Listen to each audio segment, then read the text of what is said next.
What's up, guys? It's Gary McCready, host of the HVAC Know-It-All podcast. We are going to do a demo on this UEI wireless carbon monoxide detector with sensor self-test. Now, stay tuned at the end of the video. I'm going to give you some CO facts, guys, because CO is a killer, silent one. I'm going to give you some facts at the end of the video. Stay tuned. Let's get the demo done.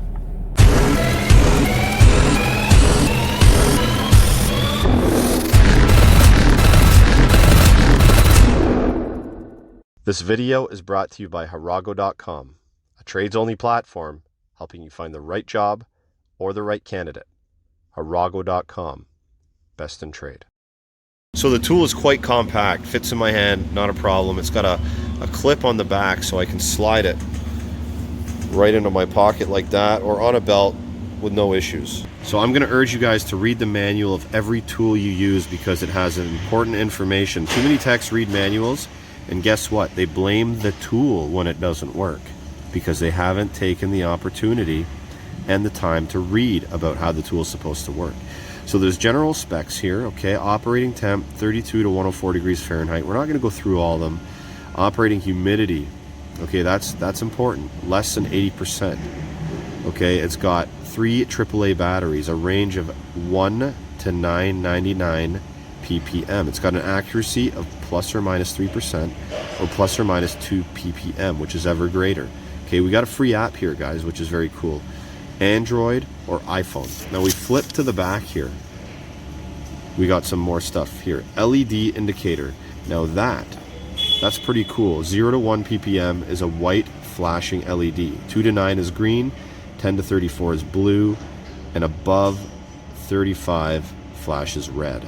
So immediately when we turn it on, we have 14 ppm of CO.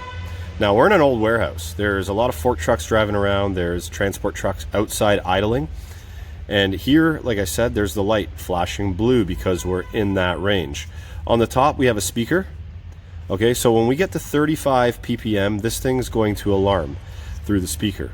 The other thing is when you turn it on and we hit 25 ppm minimum, when you turn it on, it won't allow you to shut the tool off. We have a backlight. We hold max, the light button underneath, and get rid of it like that. And we also have a hold button as well. So in order to connect to the app, we need to hold this button here, hold it down until this BT flashes. And now we can pair up the tool with the app in our phone. So once you hold that button down, the hold button, and you see that BT flashing in the top right corner, we're going to open up the app, okay, and we're going to connect to the app. So once we're connected, this is the main screen. We are going to see our ppm reading. We're going to see it live, okay? We can hit the tab at the top here. We can go into our settings and we can customize our settings the way we want. Okay, we can hold the value right there by hitting the hold button. We can record, take samples of our readings. We hit that record button again, it saves the log. We go in the top right corner of logs and we can see the samples that we've taken in the log list. Okay, we go back to home. We can hold that value right there by hitting the max button. And one cool feature is we can hit the graph button down here and we can watch our graph in real time correspond to the reading of CO in ppm. So that graph was changing on me a little bit earlier, but we seem to be kind of constant with the ppm level at 12, so the graph is not changing. But if that ppm level changes, that graph will change with it in real time. So pretty cool stuff. So 2-3 years ago, very sad story, a family in the Toronto area, they passed away. And this is how it happened. There was a power outage. It was the middle of the winter time. They brought their barbecue inside to heat their home. Okay. They weren't educated on CO, obviously, because if they were, they wouldn't have done it, okay? And they would have saved their family from passing away. Now, this is very sad, but we're technicians. We need to know, and we need to be educated, and we should know better. And if we're working in a facility that has combustion, we should be carrying around a personal protective device that monitors CO, that lets us know when trouble is about to happen or trouble's creeping up, because otherwise we don't know. Odorless, tasteless, Doesn't smell like anything. We don't know when it's creeping up. So the only way we know is to carry a device that tells us and monitors the conditions of the ambient air to tell us when there's a problem.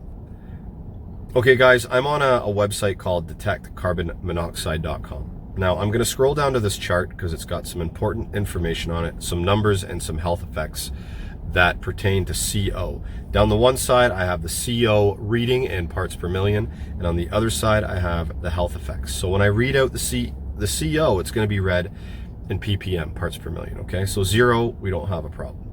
9, maximum recommended indoor CO level. 10 to 24, possible health effects with long-term exposure. 25, maximum exposure for an 8-hour workday. 50, maximum permissible exposure in a workplace. 100, slight headache after 1 to 2 hours. Jump to 200, dizziness, nausea, fatigue after 2 to 3 hours.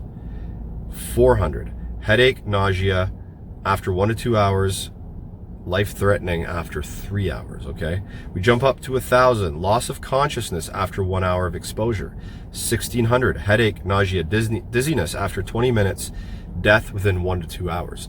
So as we climb up the ladder of CO, the health effects get worse.